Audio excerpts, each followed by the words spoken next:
Hello, beautiful people, and welcome to another episode of the Infertile Diagnosis.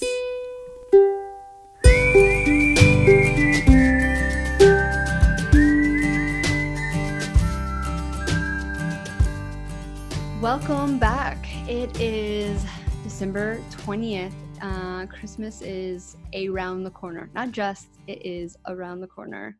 And I know for some of us, this is like the hardest time of the year to still be childless, to still be dealing with infertility. Some of us get some really devastating news around this time, which makes it even harder.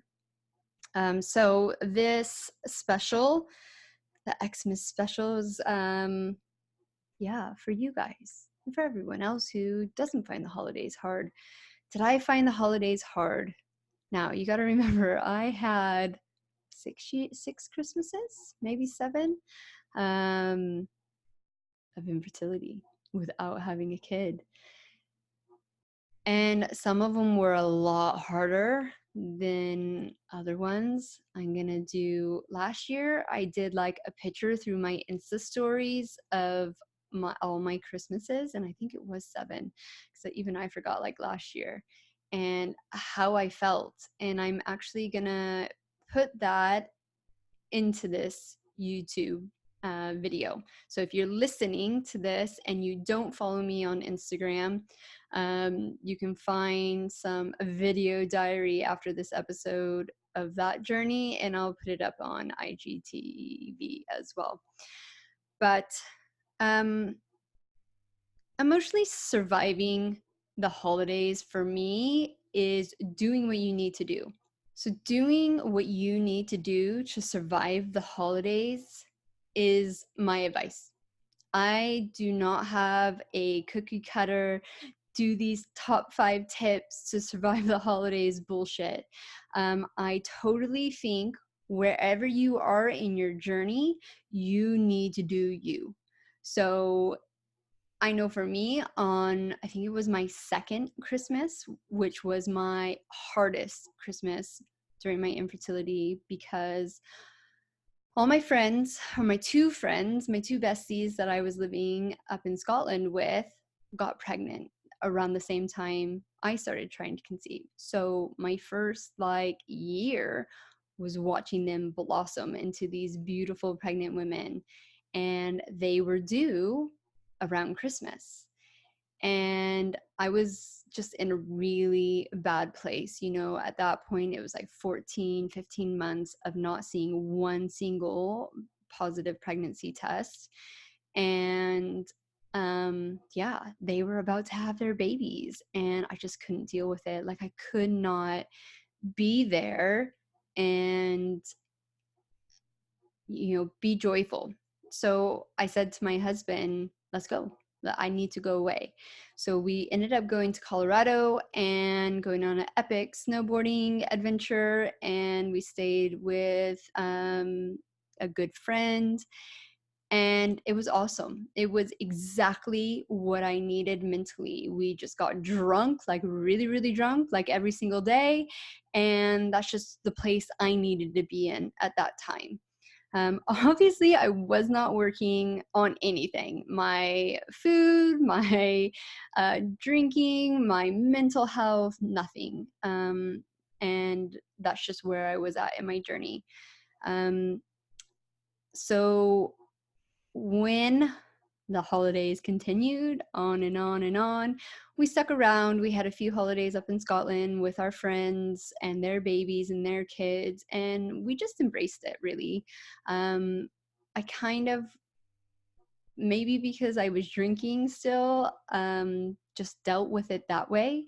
I was just like, right, another Christmas I get to drink, another New Year's I get to drink. And I guess maybe I was hiding the heartache behind the alcohol. And then when I started to change up things, I always made sure I wasn't doing an IVF before or right after Christmas. I always left them. I always left them to the new year. like March, April time, because I wanted, because I wanted to at least indulge a little and not feel guilty about it. So when I started changing my mindset, that's when Christmases became a little less drunk and just a little bit more joyful. That I was still with my husband, that we were still going strong, that we were working towards a better, healthier life together. And whether or not that included children, that was okay. And so every Christmas was so completely different. And I want to really encourage you to look at yourself and say, where am I right now? Okay, am I going to be starting treatment that I'm going to spend thousands of dollars on? Then I would say, yes, you need to be like hardcore with whatever diet changes you've implemented, keep up your mental routine, make sure you're getting outside, enjoying the fresh air.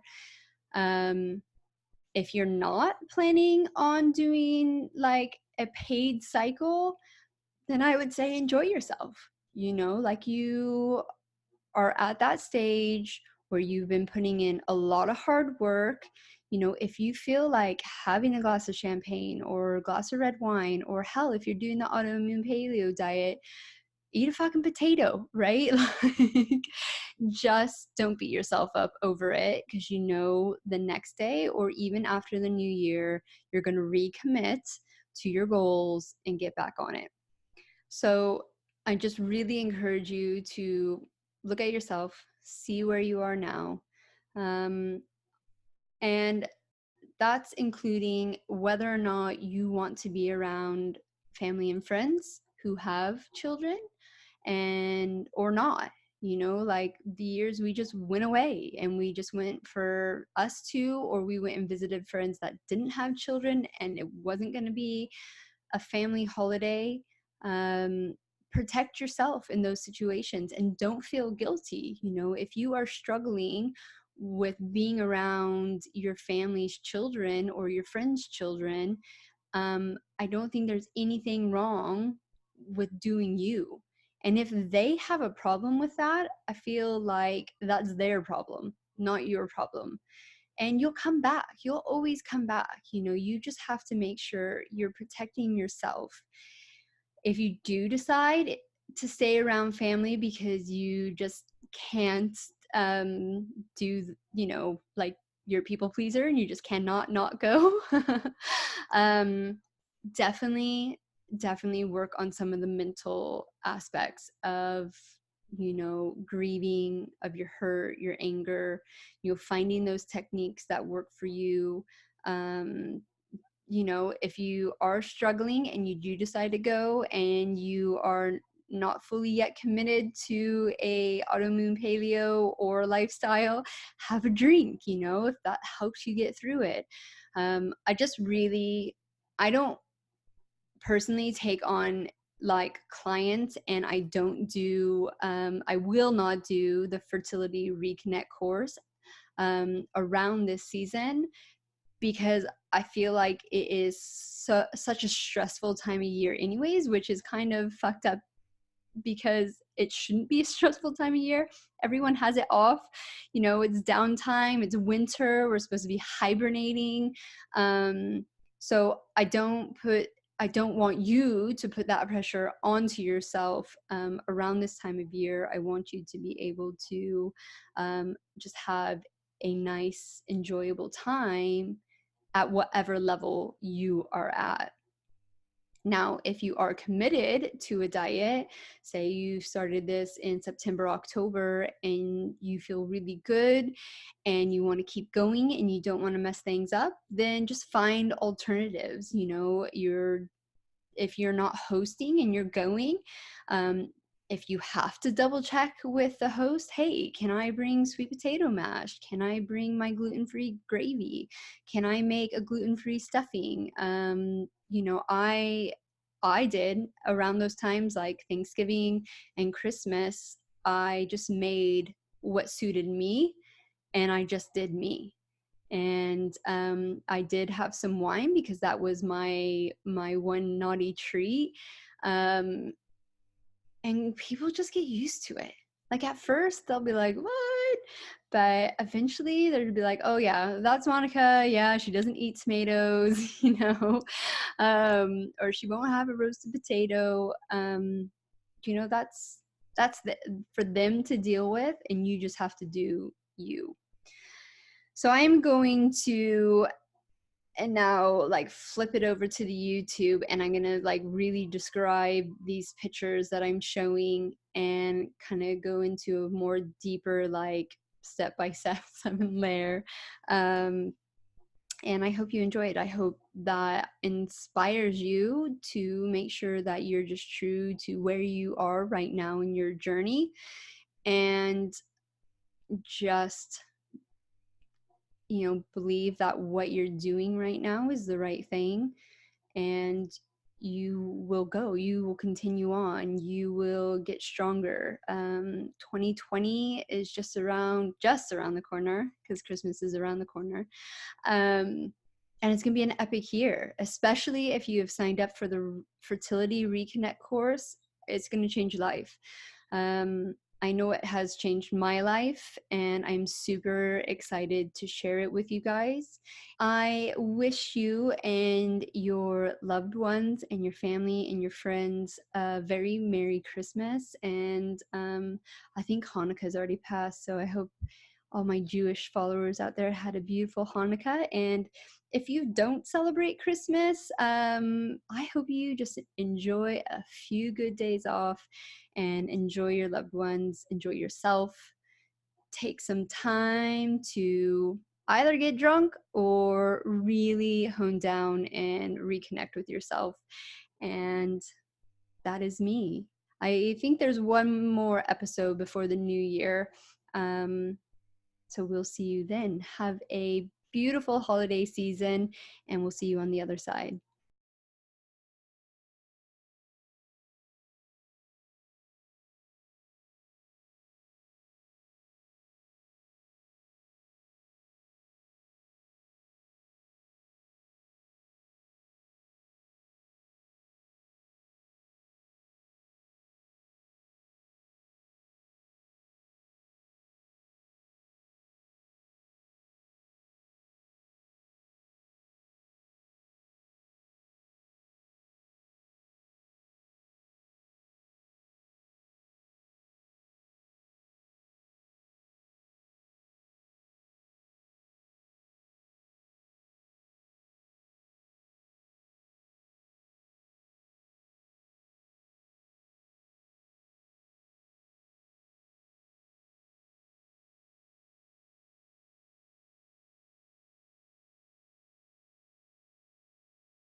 A few more things before you go.